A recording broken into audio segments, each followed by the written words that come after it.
Halo, halo, suaraku udah gede belum? Apa masih kecil? Udah. Udah aman, Kak. Udah. Aku aman kan? Udah ya? Oke. Oke. Aku izin share screen dulu ya, teman-teman. Oke.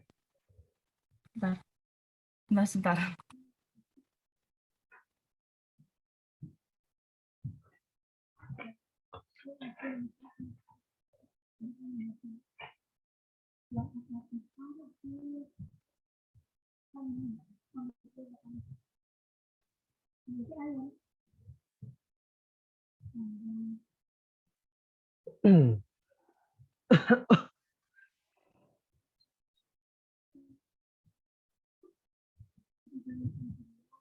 Oke, jadi nggak ada yang mau on cam nih. Yuk teman-teman, kalau ada yang mau on cam, silahkan. Boleh banget nih. Ayo, on cam, on cam. On cam. Ayo. Oke. Oke, nggak apa-apa. Oke, nggak Ya apa-apa. Allah, mager. Penting stay sampai akhir. Ayo, Kak. Nah, ini Kak Alivia nih. Hai, Alivia. Hai. Nah. Oke. Udah tahu, iya. Sering chat. Ya Allah, enggak ya, semua kita itu cakep-cakep guys. Jadi tidak apa-apa. Aman, cuman kan. Oke. Eh, kita santai aja ya belajar, mau kalian sambil makan ya apa kok, boleh sambil minum, sambil makan, sambil minum, asal kita diperhatiin ya materinya ya. Oke, udah siap belum nih? Apakah sudah siap teman-teman? Jangan tidur dong. Aduh, masa tidur. Udah, Kak. Udah siap tuh, teman-teman. Yuk, kita mulai, Kak. Udah siap ya? Oke. Nih yang ada yang tahu nggak nih hari ini kita mau belajar apa nih? Ini udah ditampilin nih sama Kak Hikmah. Yuk, kita Ya, belajar aku apa nih, juga tahu teman-teman? sejarah. Ini aku Kakaknya udah udah bersinar banget nih. bersinar banget. Oke. Ayo, kita hari ini belajar apa, teman-teman? Nah, Oke, itu Caca. bener banget. Demo terpimpin. Demokrasi, teman-teman. Ya. Biar rame, kalau misalkan mau langsung on mic juga nggak apa-apa kok, boleh. Santai aja kita pokoknya. Kayak temen aja gitu. Oke. Oke deh, udah pada tahu ya demokrasi pemimpin. Oke, langsung mulai aja kali ya? Bentar. Ya, Kak. Boleh. Ayo, Kak. Silahkan. Kak Rai dulu. Oke, Besti. Oke, sebelum kita mulai, kita berdoa dulu kayak menurut agama percaya masing-masing. Berdoa dimulai.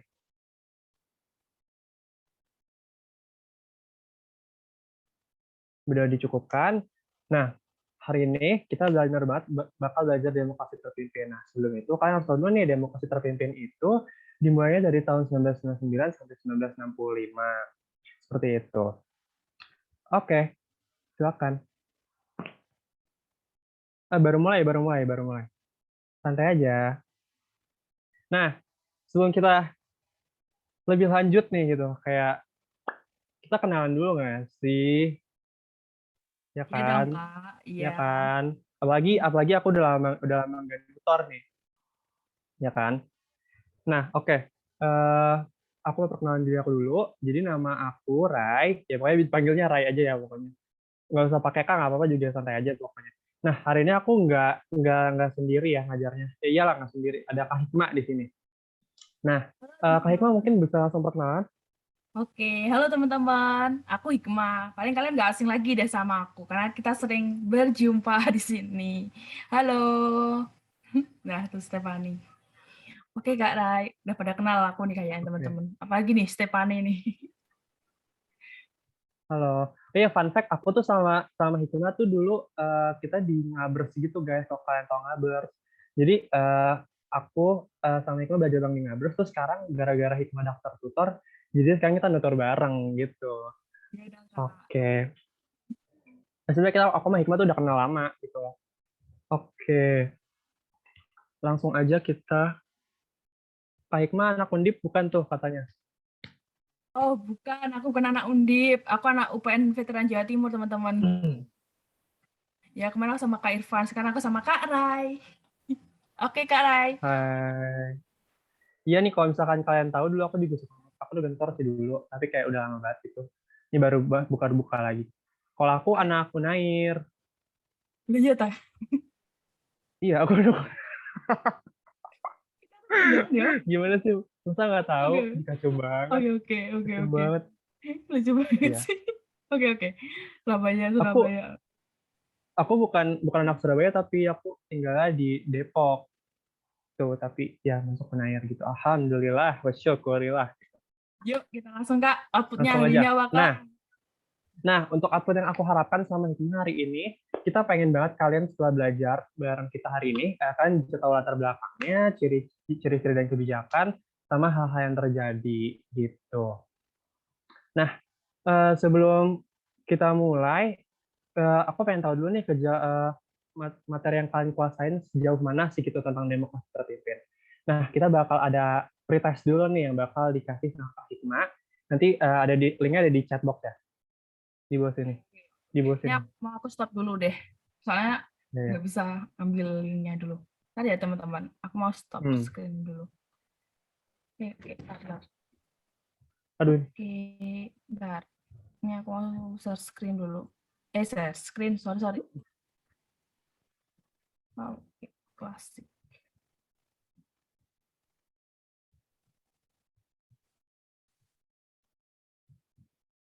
Oke. Sorry, salah. rambut aku lemes banget dah. Oke.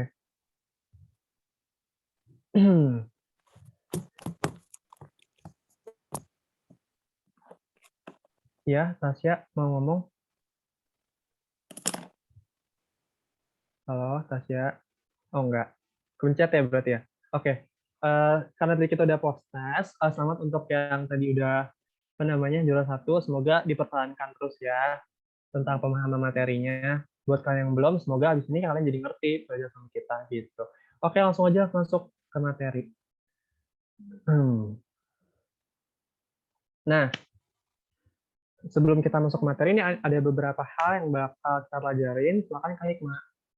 Oke, hari ini kita akan belajar apa nih, teman-teman? Yang pertama adalah latar belakang dari demokrasi terpimpin. Yang kedua adalah ciri-ciri dari demokrasi terpimpin. Yang ketiga adalah kebijakan dari demokrasi terpimpin. Nah, kebijakannya ada dua, dari dalam sama luar. Yang keempat adalah peristiwa penting dari demokrasi terpimpin. Yang kelima adalah penyimpangan dari demokrasi terpimpin. Dan yang terakhir adalah akhir dari demokrasi terpimpin. Oke, Kak Rai. Lanjut ya. Oke, lanjut. Nah, aku mau tahu juga nih, kalian udah tahu kan ya, tadi kita udah post test nih dan udah pretest nih dan segala macam. Aku mau tahu nih, kalian tahu nggak nih demokrasi terpimpin itu apa nih? Sebelum kita masuk ke materi yang lebih lanjut. Ayo, yang tahu boleh langsung on mic atau langsung chat di chatbox juga boleh. Siapa yang tahu? Ayo, demokrasi terpimpin itu apa guys? Apa sih demokrasi terpimpin itu gitu? Ada yang tahu Boleh nggak? banget, yuk. Kayak terpusat gitu, bukan kayak pemerintahan yang condong ke blok timur. Ke Timur, demokrasi yang dipimpin langsung oleh Soekarno. Lagi nggak? Dari satu kepemimpinan. Ada yang mau mic nggak nih, teman-teman? Iya, ada yang mau mic nggak? Nah, iya gitu. Oke, keren nih jawabannya. Nah, iya gitu. Oke. Kekuatan negara terus pusat pada Presiden Soekarno. Oke. Keren, Pak. Keren. Ya, udah ada jawabannya. Ini pusat pada satu pemimpin. Pemimpin. Oke. Ini rata-rata udah pada benar ya jawabannya, kalian keren banget nih kalian, udah pada ngerti gitu berarti dengan apa itu demokrasi terpimpin. Nah, mungkin ada yang belum ngerti, kita langsung aja ke materinya kali ya, Hikmah. Bisa dia next Hikmah kan jadinya. Hikmah. Oke, nggak apa. Oke, ini pengertian dari demokrasi terpimpin nih, Kak. Nah, nih buat kalian yang belum ngerti, jadi demokrasi terpimpin itu adalah demokrasi yang dipimpin oleh kejaksanaan dalam pemusyawaratan perwakilan yang dengan sesuai UUD 1945. Nah, demokrasi terpimpin ini juga menggunakan asas musyawarah mufakat gitu. Nah, jadi sebenarnya demokrasi terpimpin ini sesuai dengan sila keempat kita ya, kerakyatan yang dipimpin oleh 5 kejaksanaan dalam permusyawaratan dan perwakilan gitu. Jadi benar-benar pokoknya benar-benar kayak dipimpin, namanya juga demokrasi terpimpin ya, jadi kayak benar-benar dipimpin gitu. Nah, dipimpinnya oleh siapa gitu? Demokrasi terpimpin ini dipimpinnya oleh Soekarno gitu. Oke. Oh, jangan cepat. Oke, maaf. Oke, maaf. Ulang ya. Diulang nggak nih? Tunggu. Eka tadi mau diulang atau enggak? Dan ulang nggak nih, teman-teman? Kalau diulang, lanjut aja. Oke. Lanjut baik, Kak. Oke. Oke, jadi intinya kalau pengertian demokrasi itu demokrasi yang terpusat di satu pimpinan ya, gitu. Oke, nah eh, pasti di demokrasi ini ada latar belakangnya ya. Nah, latar belakangnya itu ada 4 nih di sini. Ada pembubaran duit tunggal, konsepsi presiden 21 Februari, atau disebut juga konsepsi presiden 1957. Terus ada musyawarah nasional sama konstitusi berseteru gitu. Nah, jadi latar belakang yang bikin terjadinya demokrasi terpimpin ini karena awalnya tuh ada pembubaran duit tunggal gitu. Jadi kan awalnya kan sebelum demokrasi terpimpin itu kita demokrasi liberal dulu kan atau demokrasi parlementer gitu. Di mana itu pemimpinnya Muhammad Hatta gitu. Nah, kalau kalian tahu Muhammad Hatta sama Soekarno ini kan emang benar-benar kayak dua sejoli gitu kan. Dari dulu selalu berdua gitu, kemana-mana selalu berdua gitu. Tapi sampai akhirnya tuh di demokrasi di sebelum ke demokrasi itu ada masanya di mana mereka itu bubar karena udah nggak sepaham lagi gitu. Jadi Pak Hatta masih pengennya liberal, kalau Pak Karno tuh pengennya demokrasi terpimpin gitu. Oh ya, aku mau ini dulu deh, mau ngomong dulu. Kalau misalkan aku ada salah dalam penjelasan atau kalian mungkin ada yang lebih tahu, langsung on mic aja terus kayak langsung sanggah aja ya. Takutnya nanti aku malah jadi miskonsepsi atau gimana gitu. Pokoknya di sini sama-sama belajar aja ya, gitu. Nah, untuk pembahasan duit tinggal seperti itu. Jadi udah nggak ada sepaham nih kayak pasukan pengen demokrasi pemimpin, kalau Pak Hatta pengennya demokrasi liberal gitu. Nah, akhirnya mereka pecah gitu. Terus dari situ muncullah konsepsi presiden gitu. Nah, konsepsi presiden ini uh, ini tuh menjadi landasan di mana yang namanya apa ya disebutnya awal juga dia demokrasi pemimpin gitu. Nah, jadi yang pertama itu ada namanya dalam pembaruan struktur politik harus diberlakukan sistem demokrasi terpimpin yang didukung oleh kekuatan-kekuatan yang mencerminkan aspirasi masyarakat secara seimbang. Nah, yang kedua itu adalah pembentukan kabinet gotong royong berdasarkan imbangan kekuatan masyarakat yang terdiri dari atas wakil-wakil politik dan kekuatan golongan politik yang baru diberi nama oleh Presiden Soekarno sebagai golongan fungsional atau golongan karya gitu. Ya, ada yang mau ngomong? Suara kecil ya? Banget nggak? Jelas kok, jelas. Jelas, Kak, jelas. Oke, udah. Tadi aku kejauhin soalnya. Tapi aku masuk dulu. Nah, oke. Nah, setelah konsisten presiden itu ada yang namanya musyawarah nasional. Nah, jadi musyawarah nasional ini kita berunding kayak karena udah nggak pakai demokrasi liberal, kita kayak memusatkan lagi kayak Pak Soekarno ini mimpin musyawarah di mana kita merumuskan lagi kita maunya jadinya pakai apa gitu. Ya, ada yang mau ngomong? Dolphin Blue. Oh, oke, kepencet. Banyak kepencetnya hari ini ya, nggak apa-apa. Oke. Nah, jadi selanjutnya itu ada konstitusi berseteru gitu. Jadi di dalam konstitusi, di mana dewan-dewan dari perwakilannya itu kayak benar-benar mereka itu berantem gitu loh. Sampai akhirnya nanti Pak Soekarno kayak udah, aduh bosen nih ngeliatnya berantem terus gitu, nggak nemu-nemu apa yang harusnya ditemukan gitu kan. Karena mereka ini konstitusi berseteru ini lagi, maksudnya di konstitusi ini lagi bikin undang-undang dasar 1950 gitu, masih sementara tapi itu karena itu nggak jadi gitu loh. Akhirnya dibubarin terus Soekarno itu didesak sama siapa aku lupa gitu deh. Pokoknya didesak sampai akhirnya Pak Soekarno itu harus didesak untuk mengeluarkan namanya dekret presiden gitu. Dekret itu artinya titah ya. Jadi kayak perintah presiden 5 Juli 1959 gitu. Nah, isinya tuh ada 3 ya. Ada pembubaran konstituante, terus ada kembalinya UUD 1945 dan tidak berlakunya UUD 1950 dan langsung dibentuknya MPRS dan DPAS gitu. Nah, jadi pembubaran konstituante itu, kalau kalian tahu tadi kan aku udah ngomong nih, kalau konstituante itu emang benar-benar kayak udah nggak ada hal yang apa ya bisa dikembangkan gitu lah, kayak daripada jadi useless, mendingan dibubarin gitu. Lagian berantem terus sih gitu kan. Terus kembalinya UUD 1945 ini awalnya ini dia itu didesak oleh Nasution. Oh, Dwi Tunggal itu Pak Soekarno sama Pak Hatta. Oke.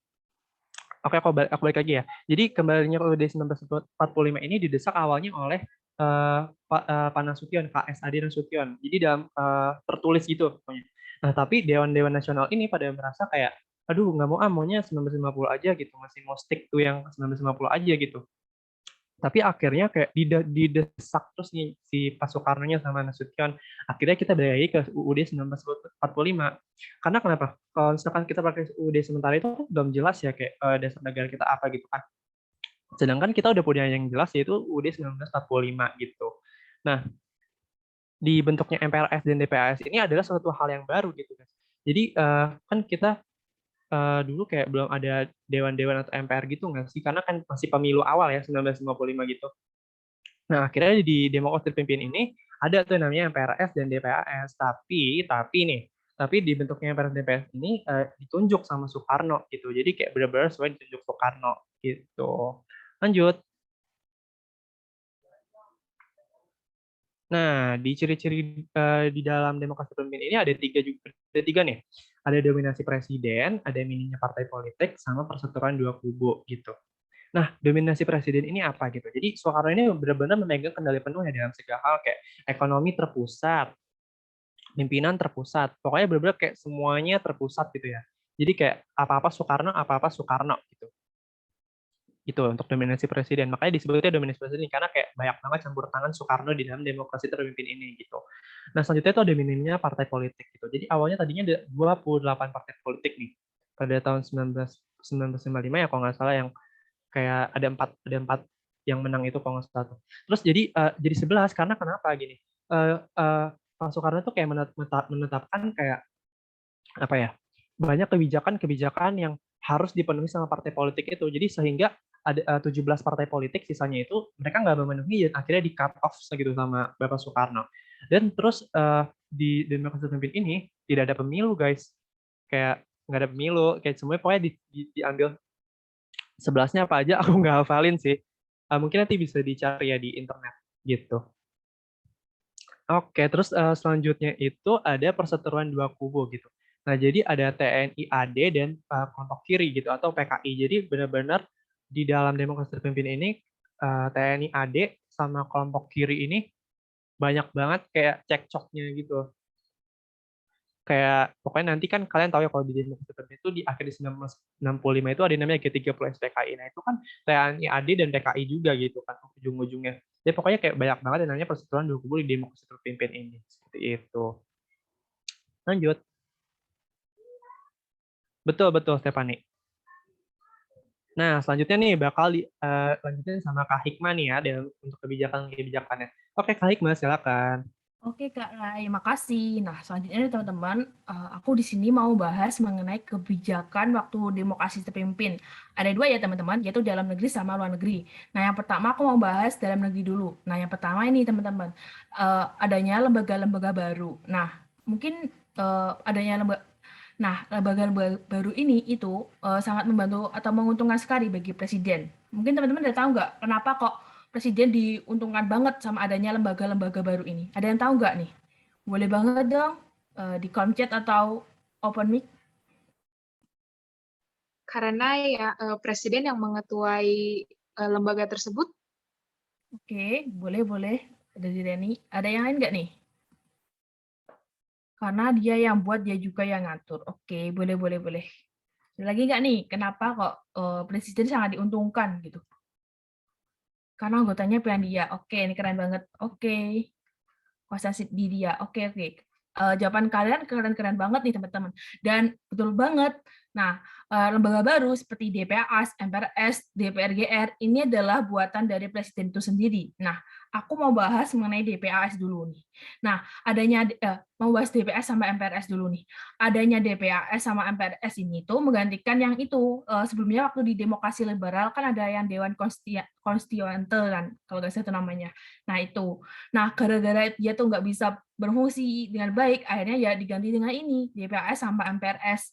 Nah, pertama nih, adanya DPAS ini, itu berdasarkan tab presiden, oke aku lupa nomornya, oke, tab presiden nomor 3 tahun 1959.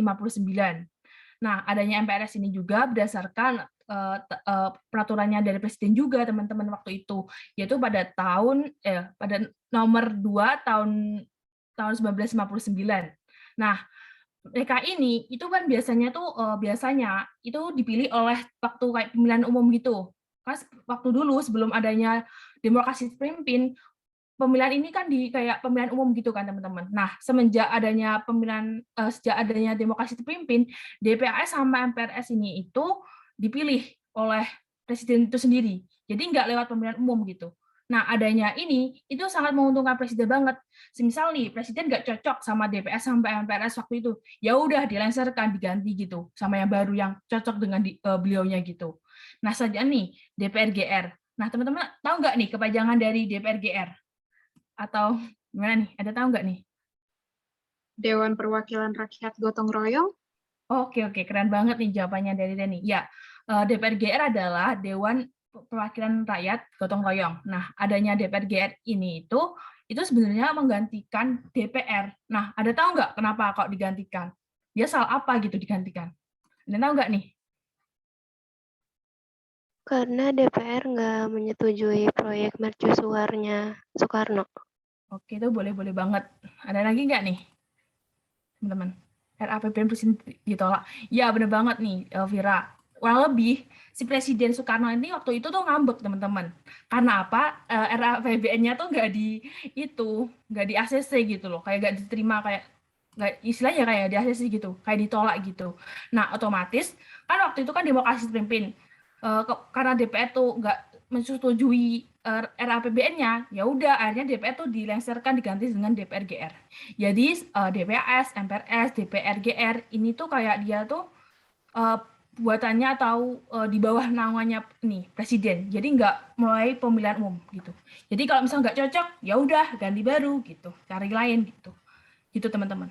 Nah, yang kedua ini ada penyederhanaan parpol. Nah, yang tadi udah dijelasin Kak Rai, nah sebelumnya tuh ada 28 parpol ya kalau nggak salah. Nah, menjadi 11 partai politik. Gitu. Itu berdasarkan adanya TAP Presiden nomor 7 tahun 1959. Nah, kenapa sih Kak kok disederhanakan? Karena itu gimana ya, kan waktu ini kan demokrasi terpimpin kan ya, misal nggak cocok sama presiden, ya udah kita yang partai politik yang kontra ya udah dilengsarkan gitu. Jadi kok jujur waktu demokrasi terpimpin ini kayak emang kalau nggak cocok ya udah dilengsarkan, diganti gitu, teman-teman. Selanjutnya ada ini pengintegrasian militer, yaitu TNI dan Polri menjadi satu, yaitu menjadi ABRI pada tahun 1962. Nah, tapi nanti ada waktu itu Orde Baru, mereka ini kayak dipecah lagi menjadi kayak TNI gitu. Oke, mau next dulu. Saja ini ada kebijakan dalam negeri. Asalnya adalah politik mercusuar. Ada tahu nggak nih teman-teman, politik mercusuar itu apa? Politik olahraga. Oke, ada yang lain nggak? Politik mercusuar itu apa?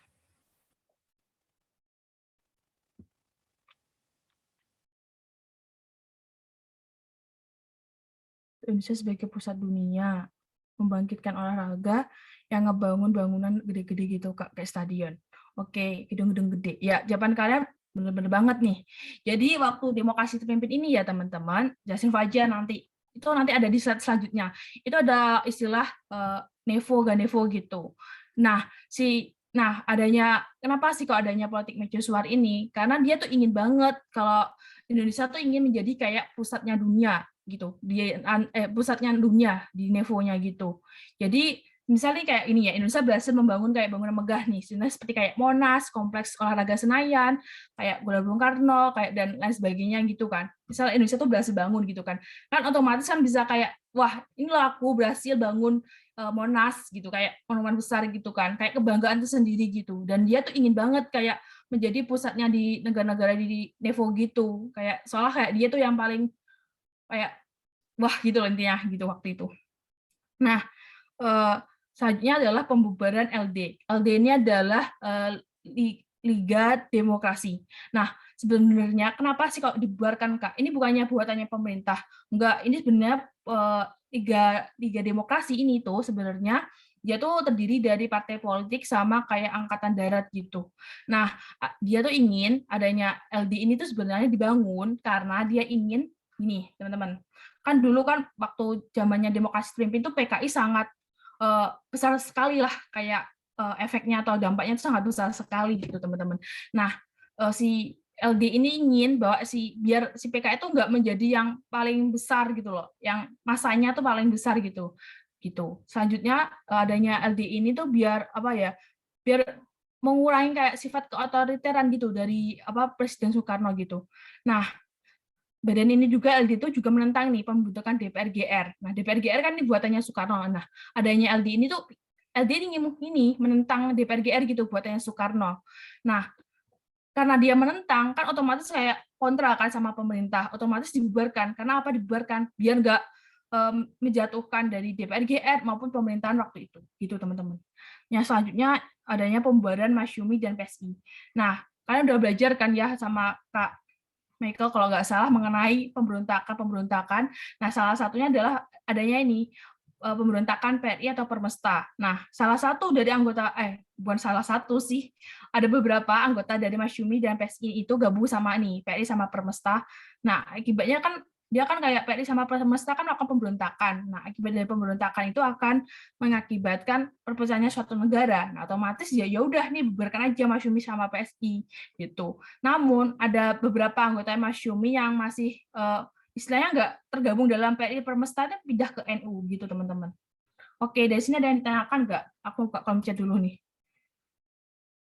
Kak, PRI sama Mas Yumi itu partai politik ya? Oh, kalau PRI itu enggak, PRI itu namanya kayak pemberontakan gitu sama Permesta. Bukan, maksudnya Mas Yumi sama PSI. Oh iya, kalau Masyumi Iya, sama betul, PSI itu betul. betul banget. Oke. Ada yang nanya agak, Oke. kalau yang nanya lagi langsung bisa, soalnya ini ketumpuk nih chat kalian. Si nanya Kak latar belakang, latar belakang perseteruannya dua kubu TNI PKI tadi apa Kak? Oke, Kak Ray bisa jelasin nih latar belakang ini. Apa nanti dijelasin di akhir? Perseteruan dua kubu TNI sama PKI. Dilanjut dulu aja, Hikmah, dilanjut dulu. Oke, Apa? nanti ada di akhir ya teman-teman, mengenai PKI juga dijelaskan di akhir. Oke, di sini ada yang ditanyakan nggak mengenai kebijakan luar negeri? Sebelum aku lanjut yang kebijakan kebijakan dalam negeri. Ada yang ditanyakan nggak sebelum aku lanjut ke luar negeri?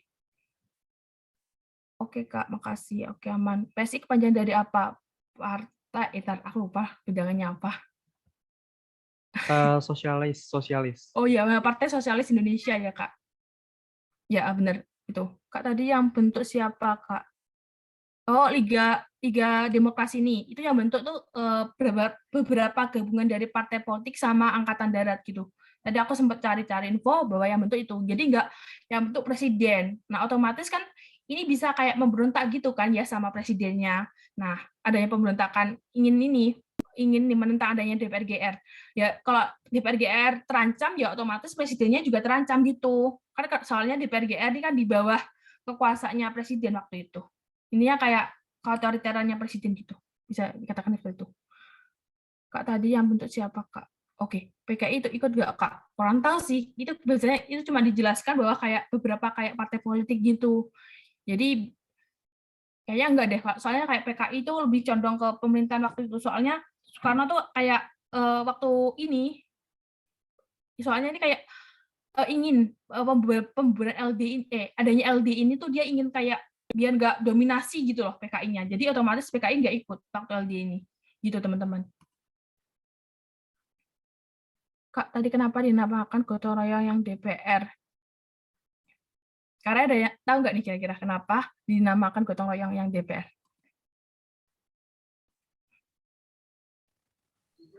Aku lupa sih kalau itunya. Bentar ya.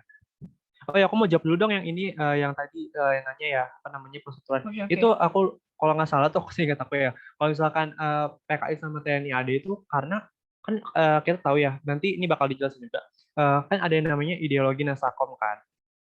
Sedangkan kalau misalkan TNI AD itu pada nggak suka sama yang namanya PKI gitu, makanya mereka ya berseteru terus gitu loh. Karena kan Pak Soekarno kayak mempertahankan PKI gitu kan dalam parlemennya. Tapi TNI AD itu pada nggak suka gitu pokoknya. Gitu deh. teman-teman. Nah, ini kayak dinamakan gotong royong itu kayak awalnya gitu loh. Soekarno kan kalau nggak salah ya, aku takut salah nih. Tapi kalau aku seingat aku, dia tuh ingin membentuk kayak kabinet gotong royong kurang lebih kayak gitu. Tapi kayak lebih detailnya, mohon maaf, aku lupa. Nanti bisa ditanyain deh lewat yang lain. Oke. Oke, semangat. Yang jadi kayak saingannya PKI ya, Kak. Iya, bener banget kayak saingannya PKI. Oke.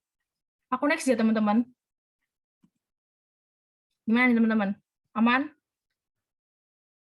Oke, Kak. Oke, bentar. Ada yang nanya lagi nggak nih? Nggak ada ya? Oke, ini bener nih, udah dijawab sama teman kalian, Reni, bahwa gotong royong adalah ini, karena gotong royong adalah semangat sosialisme atau komunisme. Oke, makasih ya, Reni. Oke, next ya, teman-teman. Oke, saja adalah kebijakan waktu demokrasi terpimpin yaitu luar negeri ya, teman-teman. Nah, ini yang aku katakan tadi, munculnya istilah Oldevo dan Nevo. Nah, kita harus tahu nih, apa sih Oldevo? Nah, Oldevo adalah kekuatan lama negara kolonialis kapitalis. Jadi, Oldevo ini itu ibaratnya tuh kayak negara yang dulu melakukan penjajahan gitu. Misalnya kayak Inggris, kayak Belanda gitu. Itu bagian dari Oldevo gitu, teman-teman. Sedangkan Nevo itu apa? Nah, Nevo itu ada kekuatan baru yang anti kolonialis dan anti kapitalis. Jadi Nevo ini bisa dikatakan bahwa negara yang dulunya dijajah seperti Indonesia contohnya. Dan ini si Nevo ini ada contohnya juga seperti Afrika. Jadi seluruh daerah di Asia ya, kecuali Jepang sih, pokoknya negara yang pernah dijajah gitu loh sama negara-negara barat gitu. Itu masuk dalam golongan Nevo gitu, teman-teman. Nah, ini tuh adanya Oldevo-Nevo ini tuh ibarat gini, dia tuh ingin kan waktu perang dingin kan ada dua kubu kan, teman-teman, blok barat sama blok timur. Nah, si blok barat Nah, biar nggak dia tuh ingin nggak antara Nevo ini, dia tuh nggak ingin diadu domba atau dipecah belah sama si timnya blok maupun blok barat maupun blok timur gitu. Nah, akhirnya kan dianggap gini, yang dua-duanya itu yang blok barat sama blok timur tuh dinamakan Oldevo, sedangkan yang istilahnya yang dulu ikut kayak GNB ya, nggak ikut blok barat atau blok timur itu dinamakan Nevo gitu. Istilahnya aku pernah baca kayak gitu, teman-teman. Ntar aku buka kolom chat dulu. Oke, gak ada, aman. Oke, yang kedua adalah ini, politik poros. Ada yang tahu nggak nih, teman-teman, politik poros itu apa? Ayo nih, kalau tahu bisa langsung unmic. Ayo, kalau tahu keren banget sih menurut aku. Ayo.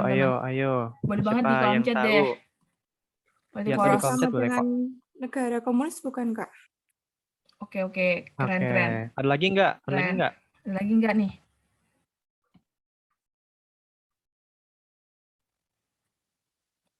Sama-sama sama sentralnya ya, Kak, ya. Ini gimana nih? Itu yang membentuk poros politik antara Jakarta, Peking, Hanoi, Phnom Penh, sama Pyongyang, bukan, Kak? Oke, boleh. Lagi nggak nih? Nggak ada nih. Sama-sama sentral ya, Kak. Aku nggak tahu ini tadi bahasa apa. Tiba-tiba sama-sama sentral ya, Kak. Aku nggak tahu tadi bahasa apa nih. Oke. Jadi politik poros ini tuh dia tuh politik yang apa ya, istilahnya dia tuh malah condong ke pihak komunis tadi yang udah dikatakan teman kalian siapa ya? Tadi aku lupa. Nah, jadi ini politik poros ini tuh condong ke blok komunis. Sorry. Aduh, pencet. Sorry. Nah, teman-teman, sorry, kepencet. Nah, jadi politik poros ini tuh malah condong ke komunis, teman-teman. Karena apa dia condong ke komunis? Karena dia tuh kayak apa-apa kayak ini, kan kalian tahu sendiri kan ya, ini kayak Jakarta, Peking. Kan ini kayak Peking kan daerah di Cina kan ya. Dia otomatis kayak bloknya komunis gitu. Nah, adanya politik poros ini tuh kayak lanjutannya dari Oldevo gini. Jadi kayak adanya Oldevo dan Nevo ini kayak dilancarkan adanya gini, politik poros gitu. Dan politik poros ini itu dia tuh condong ke komunis. Padahal kan Indonesia sendiri kita tahu bahwa dia adalah negara yang non-blok. Nah, tetapi kenapa kok ini condong ke komunis? Karena dia gini, kita tahu ya dulu waktu Indonesia masa Irian, Indonesia minta bantuan kepada pihak kayak Amerika Serikat, kayak dari terus selain itu juga Belanda itu malah kayak ke blok barat. Nah, otomatis nggak mungkin lah dia minta ke Amerika Serikat. Soalnya apa? Amerika Serikat adalah teman dari itu dari Belanda, blok barat. Jadi otomatis si Indonesia kalau dalam merebut Irian Barat dia tuh lebih minta bantuan kepada si apa namanya Uni Soviet. Jadi adanya hal ini makanya Indonesia tuh dulu waktu demokrasi dipimpin ini malah condong ke itu komunis, ke Uni Soviet blok timur. Oke, aku buat pencet dulu. Gak ada nih. Oke, gak ada. Sip. Oke, yang selanjutnya adalah ini penyelenggaraan Genevo. Genevo adalah penyelenggaraan pesta olahraga. Istilahnya kayak sekarang kayak SEA Games, Asian Games gitu lah teman-teman. Nah, tapi yang ikut tuh ini negara-negara di NEVO. Jadi kayak di Asia sama Afrika gitu yang tergabung dalam NEVO gitu. Jadi asalnya tuh kurang lebih kayak Asian Games, SEA Games kayak gitu. Oke, aku next. Selanjutnya ada ini konfrontasi dengan Malaysia. Jadi dulu waktu demokrasi terpimpin, Indonesia tuh sempat kayak ini, istilahnya kayak berseteru lah sama si Malaysia. Karena apa dia berseteru? Karena nih muncul rencana pembentukan negara federal Malaysia.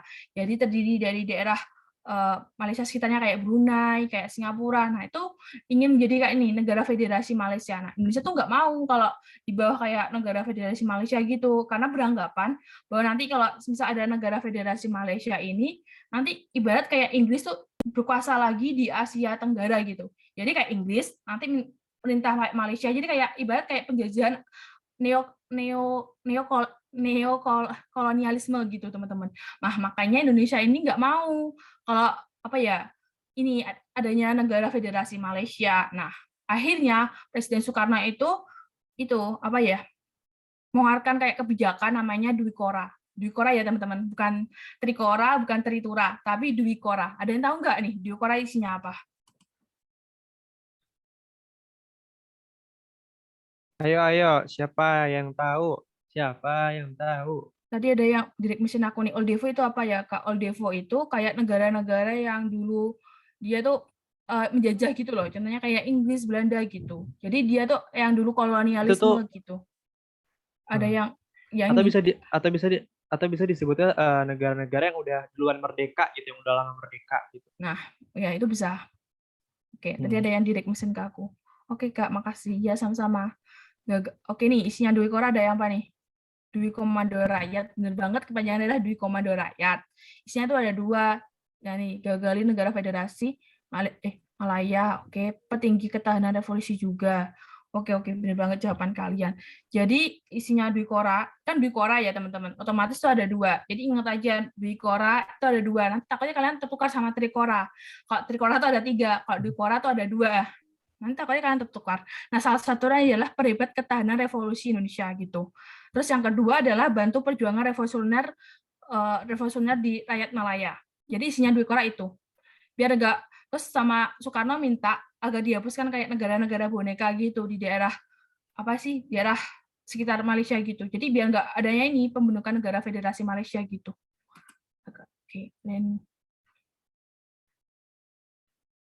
Oke, ini naik nggak nih? Kak pelan-pelan. Oh iya, mohon maaf. Oke, gini. Dwi Kora itu isinya ada 2 teman-teman ya. Ada 2. Dwi Kora itu ada 2. Dwi Komando Rakyat. Jangan tertukar sama Trikora, pesan aku. Dwi Kora itu ada 2. Nah, isinya adalah yang pertama adalah perhebat ketahanan revolusi Indonesia. Yang kedua adalah bantu perjuangan negara bantu perjuangan revolusioner rakyat Malaysia. Rakyat Malaya. Jadi daerah sekitar kayak Semenanjung Malaya gitu, teman-teman. Nanti aku ketik deh isinya. Perhebat pertahanan revolusi Indonesia. Terus yang kedua adalah bantu perjuangan revolusioner rakyat Malaya. Itu isi Dwi Kora, teman-teman. Ya benar banget. Oke, petinggi ketahanan revolusi Indonesia. Ya benar banget. Nah, benar banget nih. Acel sama Sozon. Oke. Semenanjung Malaya dekat mana, Kak? Semenanjung Malaya itu dekat Sumatera sama Malaysia. Ya kan ya, Kak ya? Aku takut salah. Bener nggak, Kak Rai? Aduh, aku juga nggak tahu nih. Aku bukan anak geografi. Ya, Tapi ada yang jawab nih. Ada yang bantu jawab nih. Katanya Kalimantan. Oke. Aku lupa. Aku udah lama nggak belajar geografi. Oke. Atasnya Kalimantan. Oke. Iya, aku paham. Oke, makasih ya yang udah bantu jawab. Aku udah lupa nih. Oke, yang ini Nah, karena ini ya yang adalah keluarnya Indonesia dari PBB. Indonesia sempat kayak ngambek gitu ya. Itu udah ada kayak masalah kenapa Indonesia keluar dari PBB?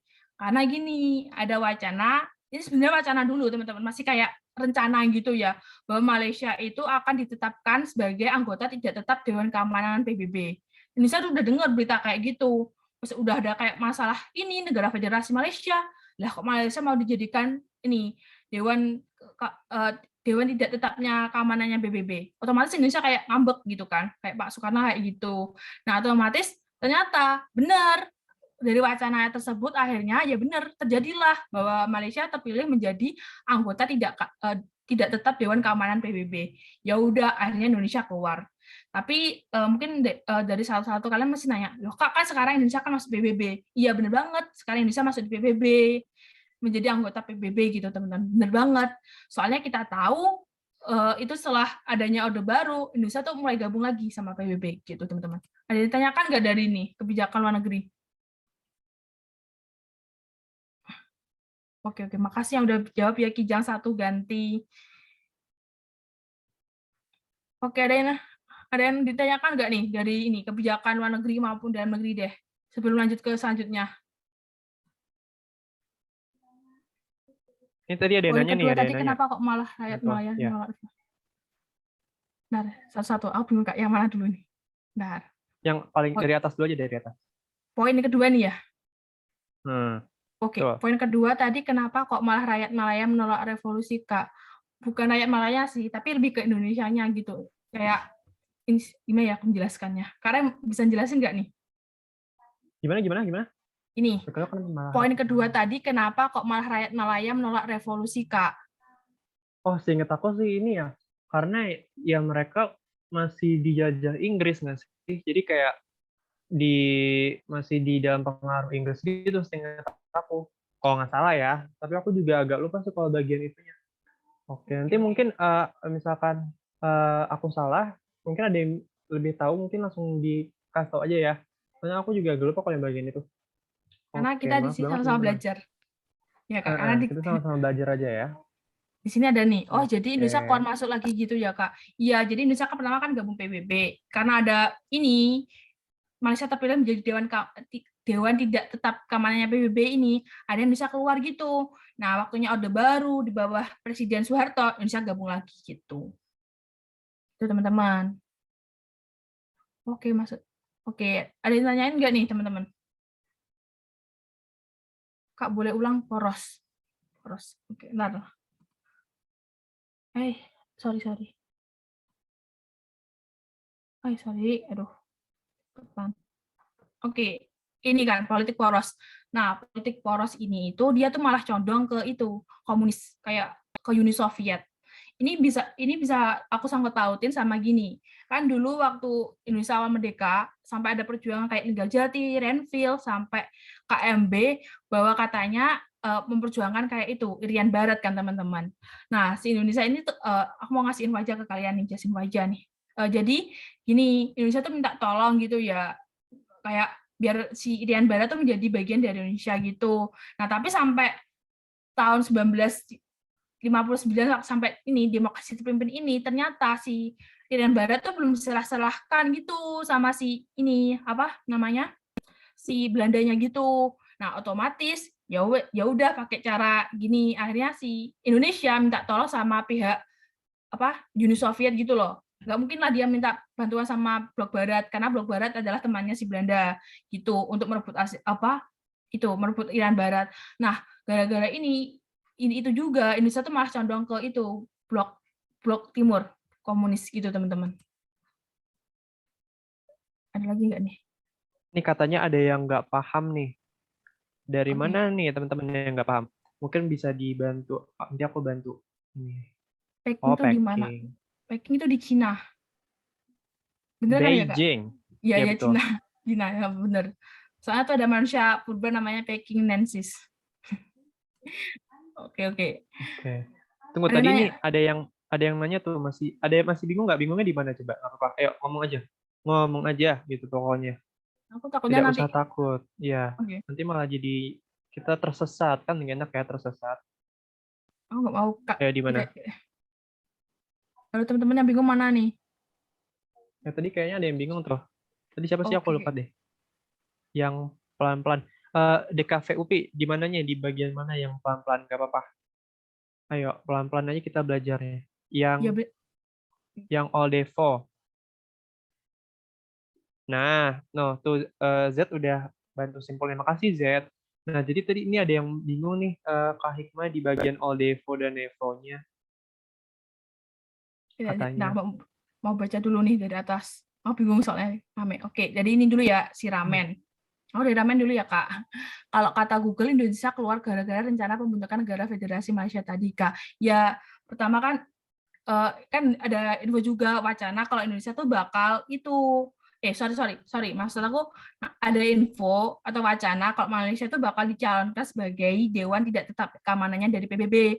Satu juga kan udah ada info kayak gitu kan, simpang siur gitu. Nah, ditambah lagi ada itu bahwa ada kayak negara federasi tambah 2 gitu kan. Indonesia kan nggak terima, akhirnya Indonesia keluar gitu si ramen. Gitu, lebih jelasnya gitu. Udah ada masa federasi, lah kok ada info gini gitu. Indonesia mau rencana keluar, ternyata benar Malaysia ditetapkan sebagai dewan tidak tetap keamanannya PBB gitu. Ya udah akhirnya keluar gitu. Yang Predevo kayaknya tadi Kak, Predevo. Oke, ntar. Jadi politik poros itu condong ke komunis karena Indonesia meminta bantuan komunis untuk merebut idean ya Kak. Ya benar banget. Oke, benar banget. Di condong ke timur, di Demter. Oh, demokrasi terpimpin, pokoknya Indonesia condong ke timur deh. Ya benar banget. Jadi Indonesia tuh ya waktu ini demokrasi terpimpin itu condong ke blok timur dan pemimpinnya waktu itu otoriter gitu deh. Intinya demokrasi terpimpin itu. Oke ya teman-teman, boleh aku next ya? Atau masih bingung nih? Aman Kak, aman. Ayo yang lain masih bingung nggak? Ayo nggak apa-apa ya, kita santai aja, Tanyakan. kita belajar bersama pokoknya. Yang Kak, sering jadi keluar tuh. Oke, Kak, jadi yang si Peking, si Phnom Penh, Hanoi, dan Pyongyang ini sekutunya Indonesia atau gimana, Kak? Ya, bisa dibilang gitu. Oh, oke. Kasih, Kak. Oke. Sama-sama Herosin. Kak, tadi yang jadiin Malaysia Dewan siapa? Itu dari PBB. Nah, PBB itu kan bukan rata-rata sih. Itu kan PBB itu ada kayak isinya kayak ada 5 apa ya namanya ya. Aku lupa 5 apa itu.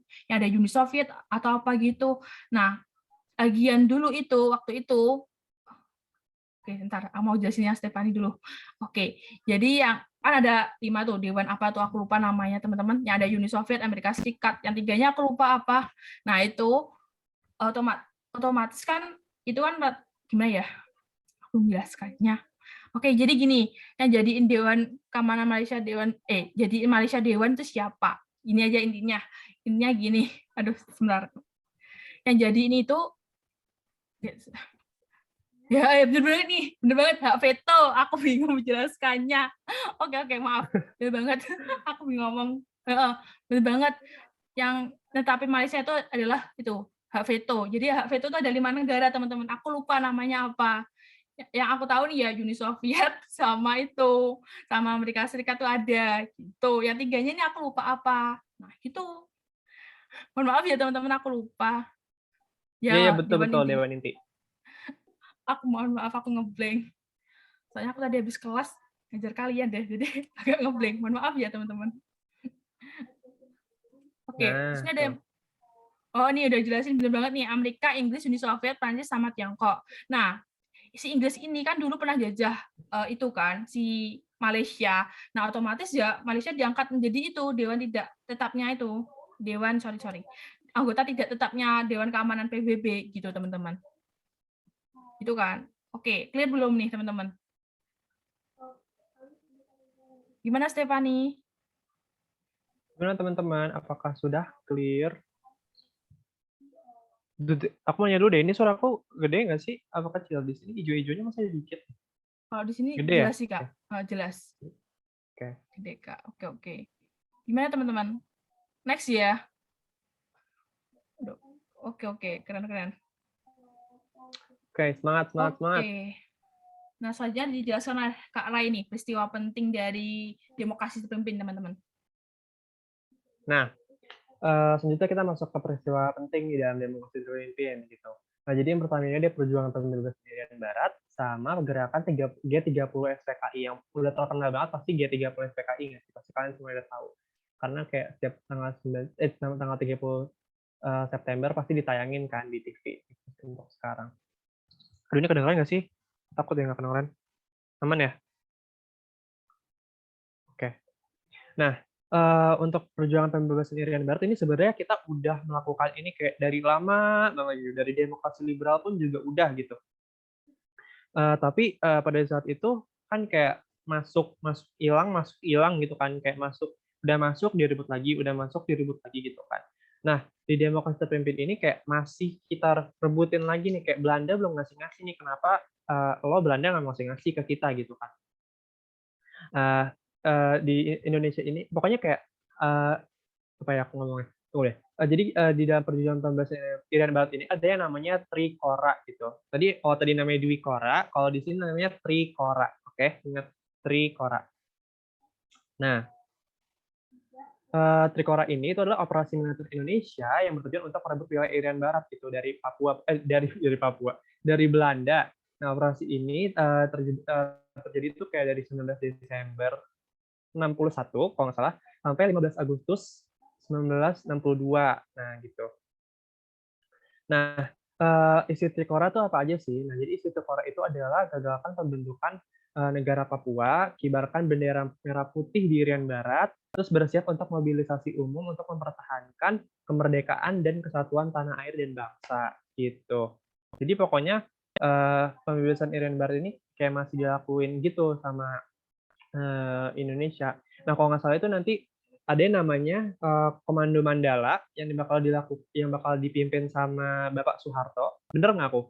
Kok takut salah nih? Pokoknya bakal dipimpin sama Bapak Soeharto pada saat itu yang itu pokoknya belum jadi presiden, masih jadi jenderal Soeharto gitu. Nah, selanjutnya ada G30 STKI ya. Ini kayak udah benar-benar pasti udah pada tahu, udah pada pinter kalau G30 STKI ya. Nah, Major General, maaf. Aku nggak tahu jabatan yang bener. Oke, jadi pas G30 STKI ini kan kepanjangannya Gerakan 30 September Partai Komunis Indonesia kan. Nah, jadi G30 SPKI ini yang bakal ngakhirin gitu. Jadi kayak salah satu faktor yang bakal ngakhirin keberadaan demokrasi terpimpin dan kepemimpinan Soekarno gitu. Kayak yang kalau kalian tahu G30 SPKI ini benar-benar kayak diculik-culikin. Terus kayak pokoknya PKI itu anarkis gitu. Benar-benar kayak ya seperti yang ada di film gitu. Kalau misalkan kalian lihat benar-benar dibunuh-bunuhin gitu. Pokoknya parah banget gitu loh kalau misalkan gitu. Kayak ini tuh benar-benar jadi tanda akhir dari demokrasi terpimpin gitu nantinya. Gitu. Nah, untuk di bagian peristiwa penting apa masih ada yang mau ditanyain? Apa ada yang mau nambahin juga boleh? Gimana guys? Apakah udah oke untuk peristiwa penting? Negara boneka itu kayak gimana sih, boneka tuh pasti dikendaliin gitu. Jadi kayak ya dikendaliin sama yang punyanya gitu. Dalam G30S siapa Kak? Dan G30S itu kalau G30S, aduh aku takut salah ngomong ya kalau dalangnya ya. Itu banyak banget perspektifnya Iya, teman-teman. perspektifnya banyak Ya. soalnya gitu. Ada yang bilang inilah, bilang itu ada di buku Sejarah Indonesia kelas 12 kalau nggak salah. Ya, itu sampai ada berapa gitu jelaskannya gitu. Oke. Jadi bentar, ada yang nanya nih, banyak banget nih Kak. Oke, sabar. Pelan-pelan besties. Hasil dari Trikora itu gimana Kak? Oh, hasil dari perjuangan itu ya? Ya udah, kita jadinya ada Komando Mandala, kita tetap kayak memperebutkan gitu, tapi belum berhasil juga nih gitu. Seingat aku nanti kalau nggak salah Irian Barat ini baru berhasil didapatkan itu di Orde Baru ya, kalau nggak salah. Ya nggak? Betul nggak? Itu berhasil itu waktu ada ya perjanjian New York. Perjanjian New York gitu. Aku lupa tahunnya tapi mohon maaf. Tunggu, aku mau bacain dulu. Bentar ya, teman-teman. Jadi G30 itu beres Dempim, terus Soekarno gimana? Soekarno kan jatuh sakit ya setelah itu DKV UPI. Pada saat penyerahan Super Semar pun nanti bakal dijelasin juga sama Kak Hikmah, itu pun dia lagi sakit juga gitu. Jadi benar-benar sebenarnya simpelnya diasingin sih. Waktu itu sampai benar-benar diasingin gitu. Pak Soekarno kasihan deh pokoknya gitu. Untuk dalangnya aku juga belum, aku nggak berani ngomong siapa gitu ya, karena kayak bener-bener banyak banget gitu loh teori-teori yang nyimpulin kalau misalkan G30 SPKI itu ada kayak dari oknum ini, oknum itu gitu. Terus sama nambahin tadi yang nanya itu ya, Irian Barat itu kapan di Indonesia kan Kak? Ada yang nanya itu nggak sih tadi? Oh ya, masa?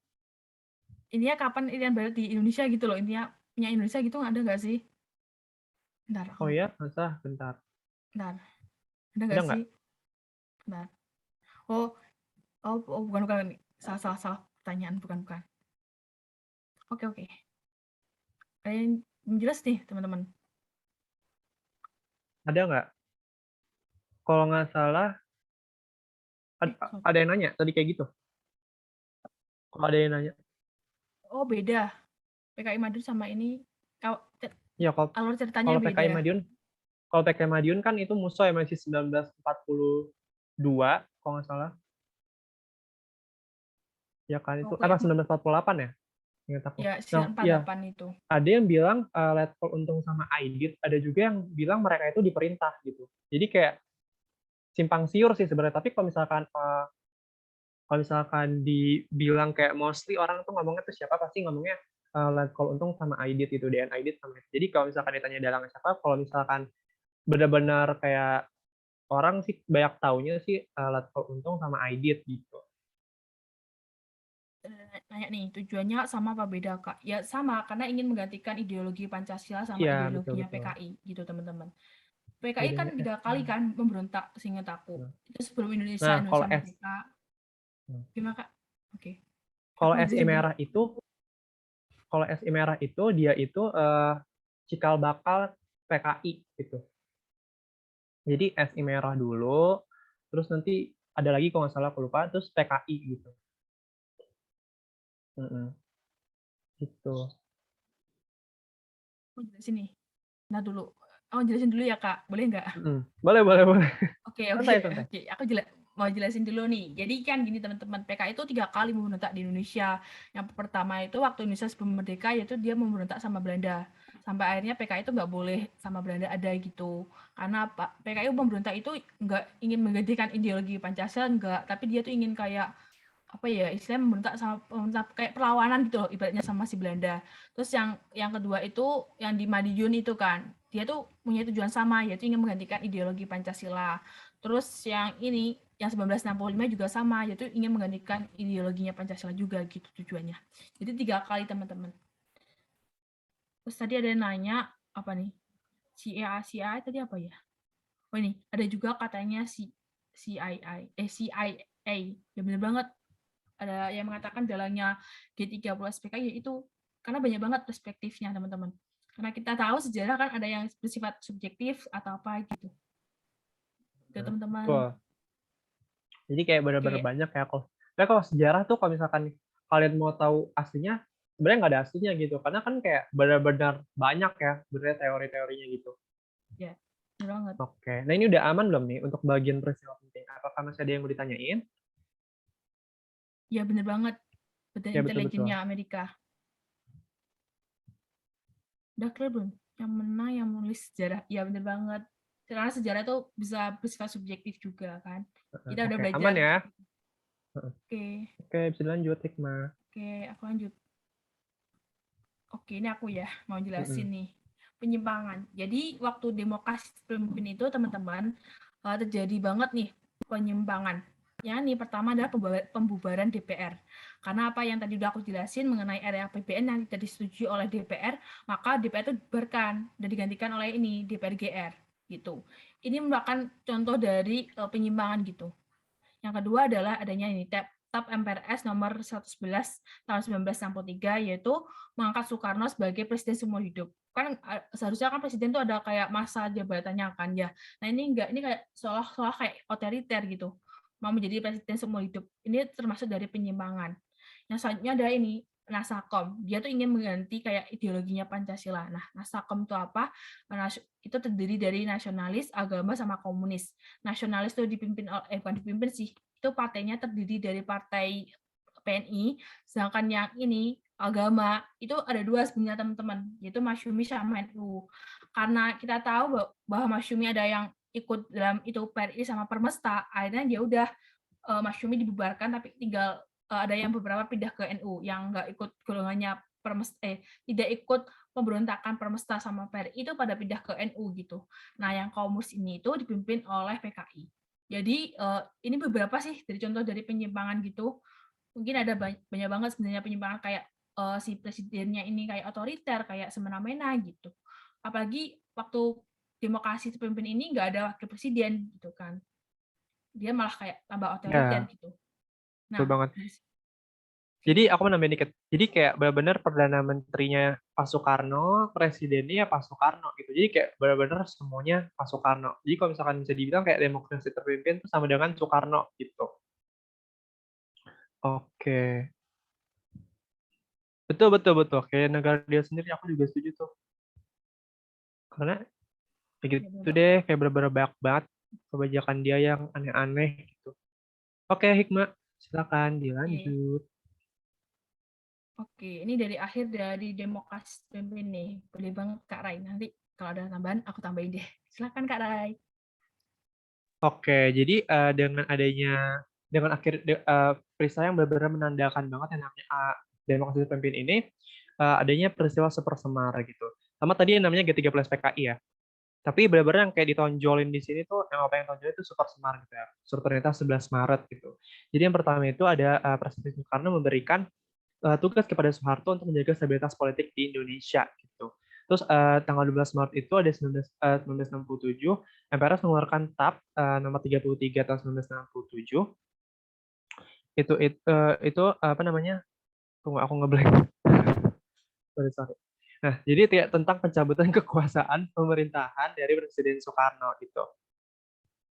Nah, kalau kalian tahu juga sebenarnya Super Semar ini ada dua versi, bahkan ada yang ngomong kayak banyak versi, dan bahkan ada yang ngomong ini Super Semar nggak ada isinya gitu.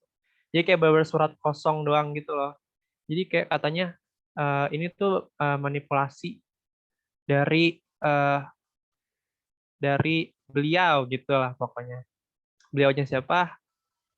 Taulah siapa gitu ya.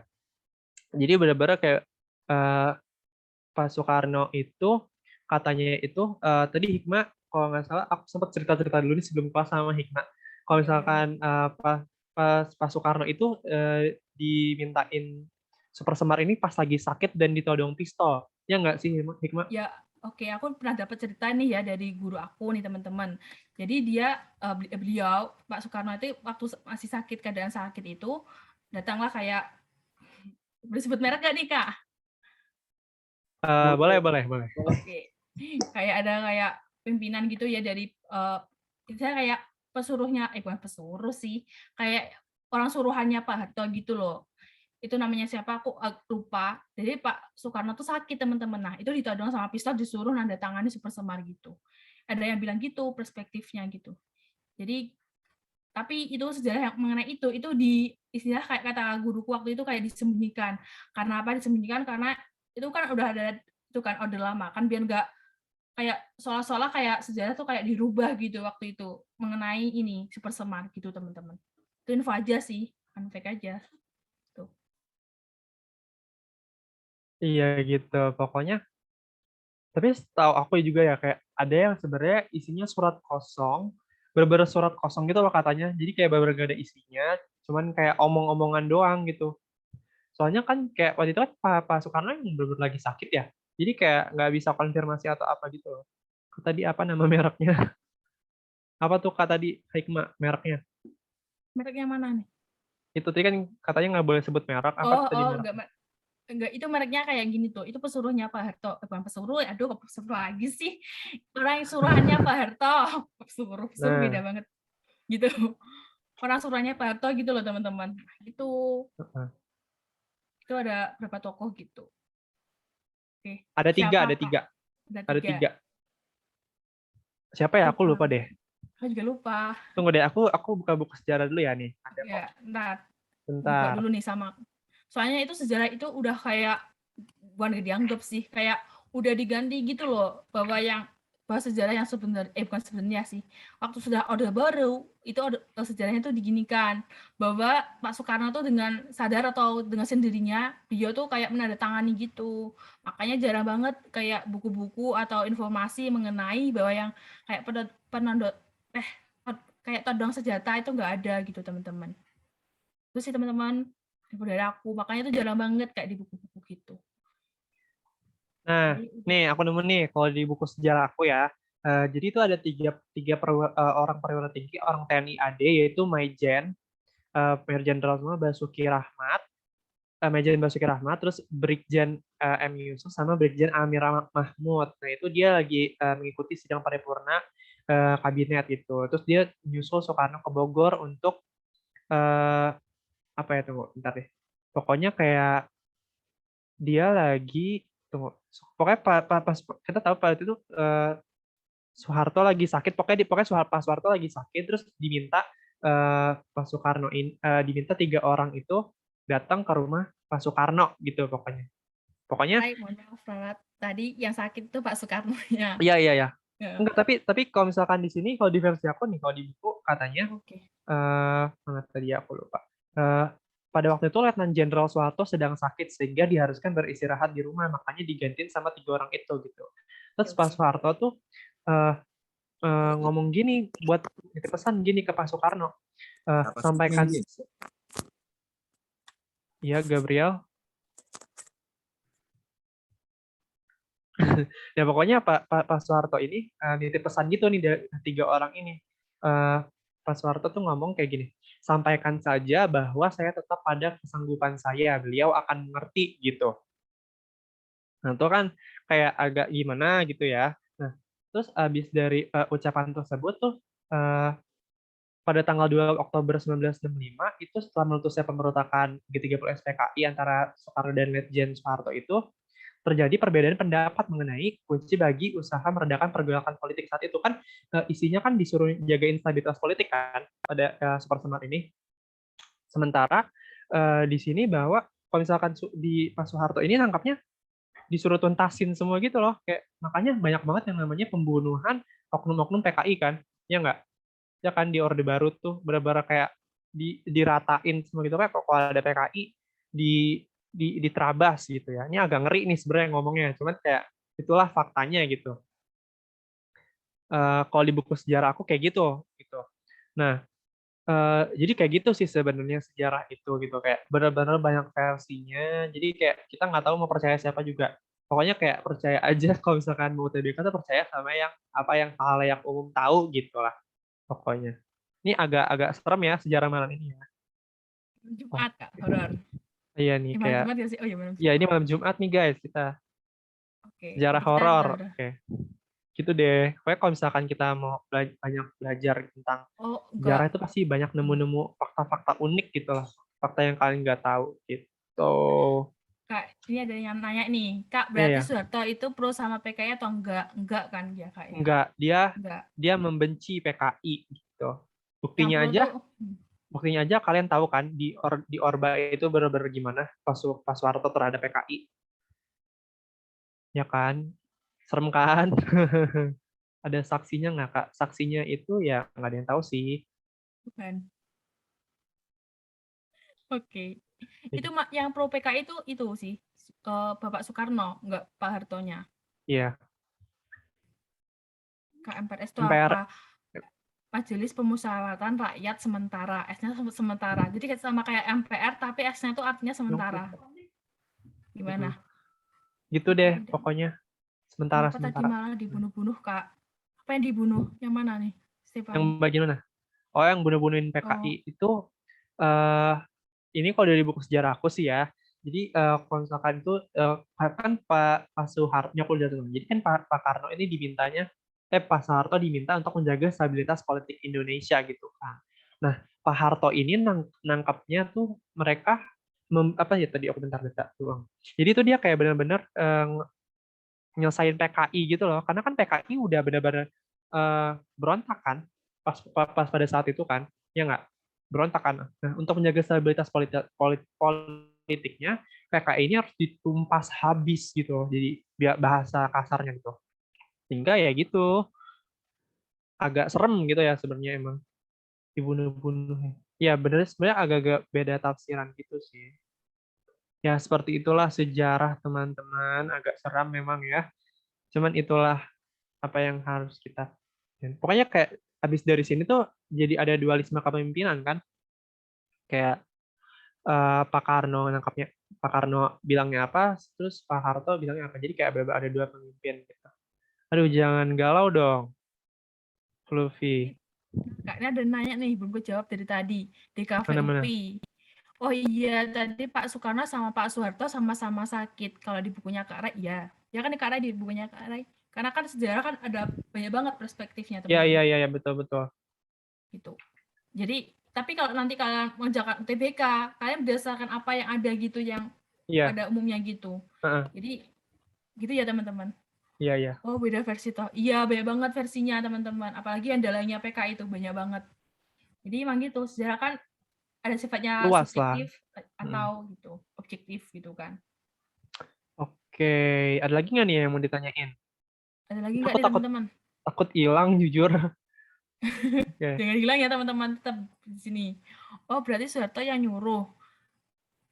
Aduh, aku Bentar. nggak tahu deh. Nggak Ya, tahu deh. kembali lagi teman-teman, kalau sejarah itu banyak banget perspektifnya. Ada yang bilang Pak Soeharto yang nyuruh, ada yang enggak gitu. Tapi kalau kalian mengerjakan TBK nemu soal kayak gini, apa yang ada di buku aja gitu, yang pada umumnya gitu diceritakan gitu. Gitu ya teman-teman. Misal kalian punya buku TBK cerita tentang apa, ya udah gitu. Gitu ya teman-teman. Ya, pokoknya Karena sesuai apa yang pelajarin di sekolah aja deh, gitu intinya mah. Gitu deh. Seperti itulah. Aku agak takut sebenarnya. udah Oke. jangan kakak sendiri nih. Oke, pada takut semua. Awas, ada tukang bakso. Oke, udah nih. Ada yang tanya lagi nggak? Mungkin ada yang belum jelas atau gimana teman-teman? Soeharto yang berpesan ke Di buku Soekarno, aku. Kak. Iya, kalau di buku-buku ada Iya. yang bilang. Jadi banyak banget lah teman-teman perspektifnya.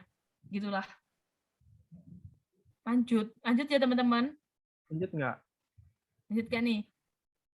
Ya, kan versinya banyak banget. Yang ada yang bilang dalangnya Pak Harto lah, ada yang emang kesadarannya Pak Soekarno lah gitu ya, Stefani ya. Gitu Ya. teman-teman. Aduh, Stefani udah. Kita jangan macam-macam ya. Kita kayak main aman aja nih. Takut nih sebenarnya kita. Tuh. Oke, next ya. Udah pada next nih. Jangan pergi ya, teman-teman tetap di sini. 60 tetap di sini ya, stay sini. Oke, next ya, Kak. Ya. Oke. Dadah.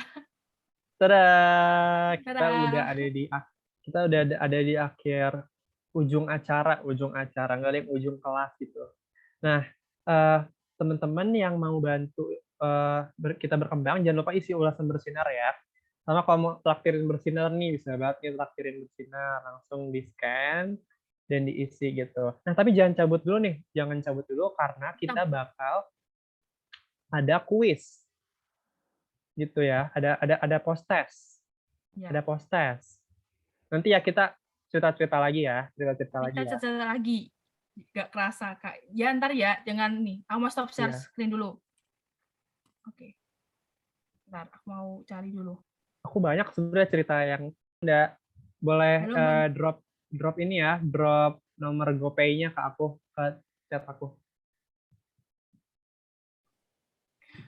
Keren banget nih, Kak Rai. Kan makanya kalian tuh nggak pada serius sih. Sumpah, kalau aku bilang edisi malam Jumat, edisi malam Minggu, ada yang spesial. Menda. Oh ya, nih, atau misalkan. Oke, nih yang pertanyaan pertama. Salah satu fase pemerintahan di Indonesia adalah demokrasi terpimpin. Pengertian dari demokrasi terpimpin. Udah bener banget nih, kalian udah banyak yang bener banget, 39 orang. Oke, yang salah, kita bahasnya gimana nih, Kak? Yang salah atau yang salah ya? Yang jawabnya salah ini ya? Oke, sistem pemerintah yang keputusan dan kebijakan dijalankan dengan berpusat pada pemerintah militer. Itu salah teman-teman, karena apa? Demokrasi terpimpin itu kekuasaannya itu di tangan presiden ini. Satu orang. Nah, satu orang ini apa? Ini lebih tepatnya adalah presiden gitu. Bukan militer. Kalau militer itu lebih banyak caburnya gitu. Cabangnya gitu loh, gitu teman-teman. Yang saja ada yang satu lagi jawab salah. Sistem pemerintah yang keputusan dan kebijakan dijalankan dengan berpusat pada perwakilan rakyat. Bukan. Perwakilan rakyat itu DPR kan ya. Nah, malah DPR-nya waktu ini demokrasi terpimpin malah dibiarkan, diganti oleh DPR GR gitu teman-teman. Jadi ini salah gitu alasannya. Oke, aku next ya. Ini udah keren-keren banget, udah banyak yang bener nih. Gimana teman-teman? Next? Next gak nih? Udah keren-keren banget kalian nih. Ya, halo. Halo, Hariko. Oke, next. Ideologi demokrasi terpimpin dikenal dengan nama, nah, wow, banyak yang salah nih. Banyak yang benar juga nih, Nasakom. Oke, aku bahas yang dari yang salah dulu ya, terpusat. Enggak, bukan terpusat. Terpusat itu lebih ke, apa ya, lebih condong ke ideologinya, apa sih namanya, komunis. Bukan, terpusat tuh ini nggak iya. sih, lebih kayak namanya aja gitu loh. Oh, kayak, ya, tapi ini biasanya yang pakai terpusat tuh biasanya yang komunis, ideologi komunis. Iya. Sedangkan kita kan Ya. nggak komunis, pas komunis gitu kan. Ya, kalau liberal ini tuh salah. Karena apa? Karena Indonesia nggak liberal udah selesai kan. Di demokrasi pimpin itu udah nggak liberal lagi. Semenjak adanya dekret presiden gitu, teman-teman. Nah, yang benar adalah Nasakom yang ini yang akan menggantikan ideologi Pancasila. Yang tadi udah aku jelasin bahwa Nasakom adalah termasuk dari penyimpangan yang ada gitu. Bentar, aku buka kolom chat nih. Pokoknya aku jelasnya kecepatan. Salah baca soal. Oke, nggak apa lanjut. Oke, teman-teman gimana? Udah tahu nggak nih Nasakom apa? Udah jelaskan? Yang nasional, agama, sama komunis. Gimana teman-teman? Halo? Gimana? Aman, Kak. Oke, aman. Next. Nih, Presiden Soekarno membubarkan DPR pada tahun 1960 dan mengubahnya menjadi, nah ini udah keren banget kalian jawabnya DPR GR. Bener banget. Bukan DPAS ya. DPAS itu menggantikan itu Badan Konstituante gitu sama MPRS ini. Gitu teman-teman. Jadi yang benar adalah DPR GR, oke? Yang Dewan Perwakilan Rakyat gotong royong. Yang digantikan gara-gara DPR itu nggak mau menyetujui itu rancangan anggaran pendapatan negara gitu. Oke, gimana next ya? Aman nggak? Gimana teman-teman? Satu aman. DPAS kepanjangan dari apa? Bentar, aku lupa kepanjangan dari apa. Dewan Pertimbangan Agung Sementara. Oke. Makasih Kak Rai. Yes. Oke, next Kalau ya. salah, aku juga takut salah, tapi kalau misalkan kalau nggak salah sih itu. Nah, pasca pemilu 1955, terlihat adanya pembagian kekuatan politik di konstituante. Di bawah ini yang bukan termasuk kekuatan politik di konstituante pasca pemilu adalah, nah ini udah keren banget, udah banyak yang menjawab kekuatan sosialis di bawah Pesindo. Ini, yang benar jawabannya ini. Nah, kenapa kalau yang kekuatan agama di bawah Masyumi benar? Karena sebelum Masyumi dileserkan ya, istilahnya kayak nggak dilarang sama pemerintah, itu dia termasuk itu kekuatan politiknya juga gitu kan, karena dia termasuk dari agama gitu. NU ini apalagi dia termasuk dari kekuatan agama juga, PKI apalagi, itu malah terbesar sekali itu PKI gitu teman-teman. Yang benar, yang salah adalah ini Pesindo gitu ya teman-teman. Gimana? Aku tak kecepatan lagi gimana nih? Kenapa RAPBN presiden nggak disetujui sama DPR? Karena kita, silakan kalian dulu.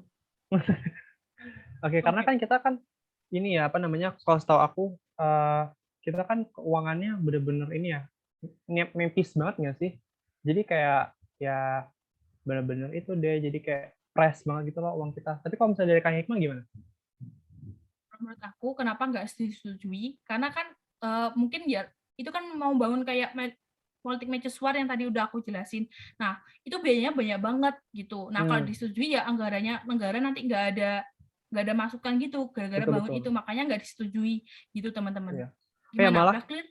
Ya, malah aku nggak salah tuh di demokrasi terpimpin tuh ekonominya kacau banget ya, sampai inflasi negara kita nih ya 600% guys. Wow, kacau nggak? Kacau kan? Habis mau ngecas dulu. Nah, teman-teman. Oke. Bateraiku habis.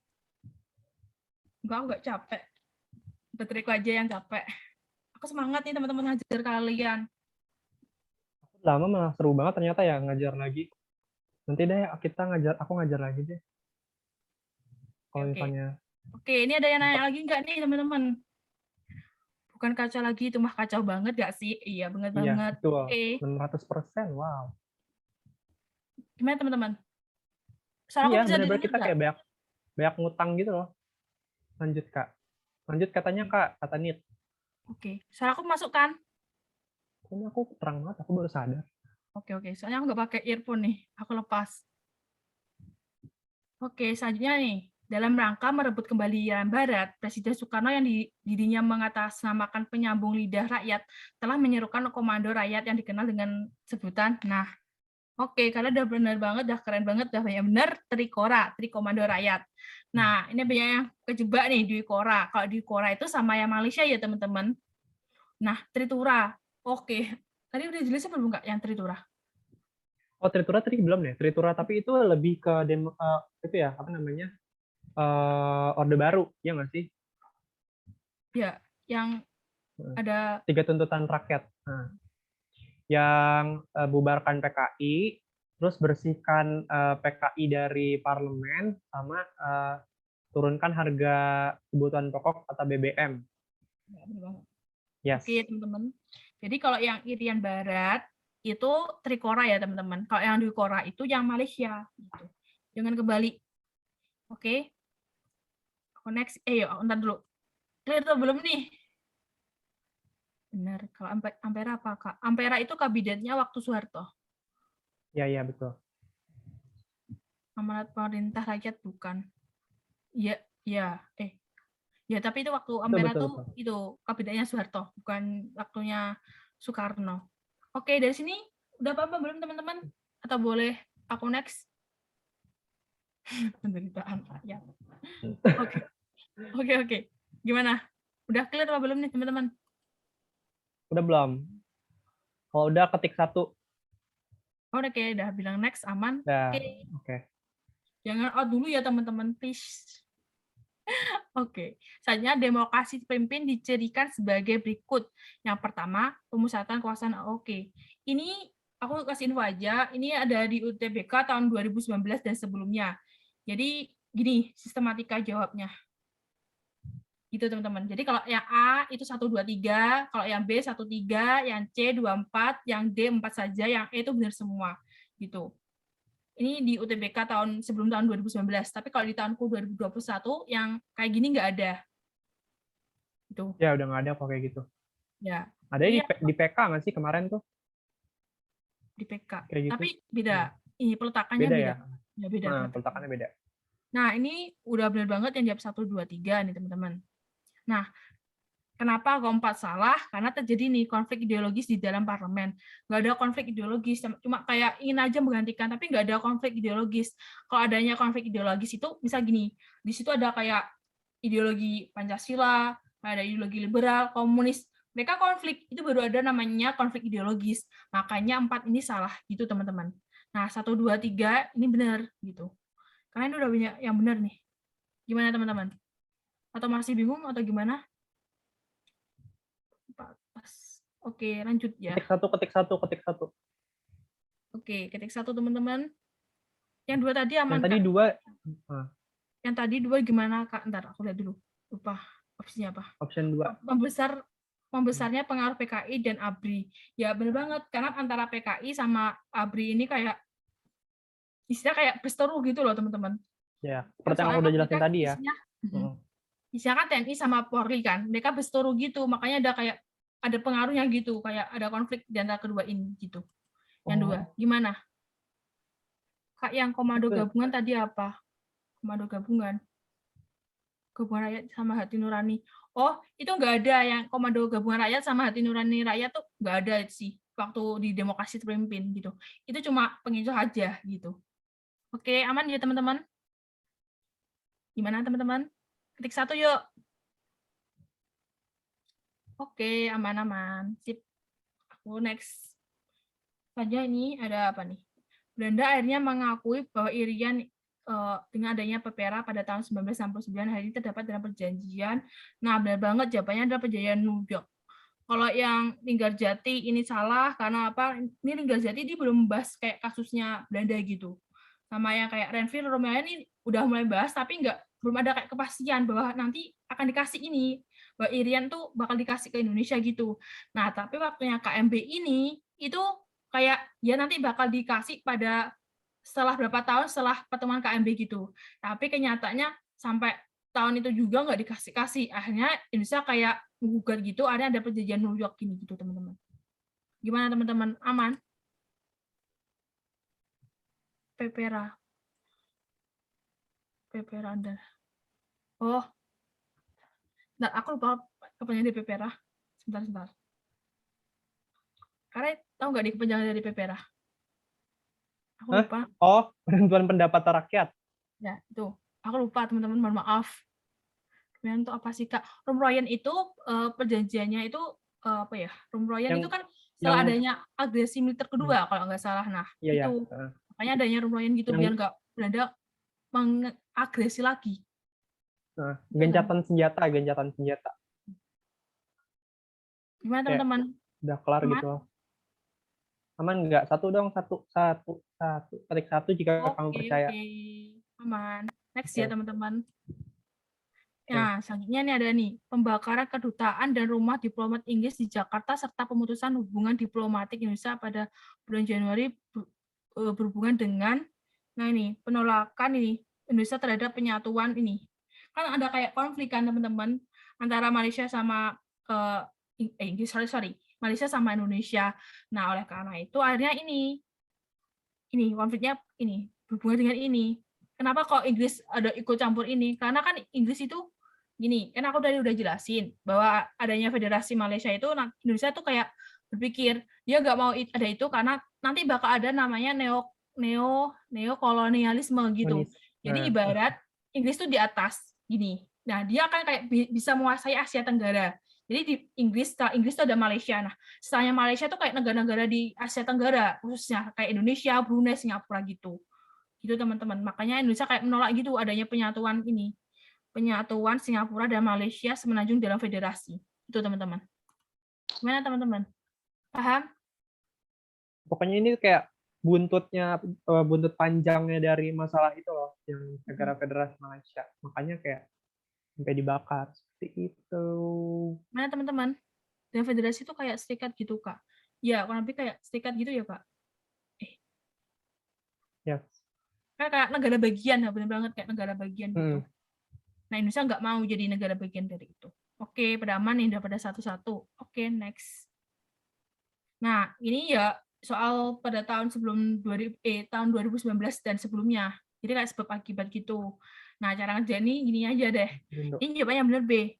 Karena ini, pada masa demokrasi terpimpin PKI telah berhasil membelokkan politik luar negeri Indonesia dari politik bebas aktif menjadi politik luar negeri yang dekat dengan RC. Benar banget kan teman-teman? Karena waktu ini kan Indonesia kan condong ke blok timur kan, itu komunis, benar banget. Nah, sebabnya ini, Presiden Soekarno ingin mewujudkan gagasannya tentang dunia baru, yaitu NEVO, sebagai tandingan terhadap dunia lama, yaitu Old NEVO. ODEVO yang tadi udah aku jelasin. Nah, ini benar banget juga. Tapi antara kedua ini tuh nggak ada hubungannya sama sekali gitu. Nah, makanya jawabannya B gitu. Ini aku udah kasih ini sedikit clue sedikit di sini. Gimana teman-teman? Aman?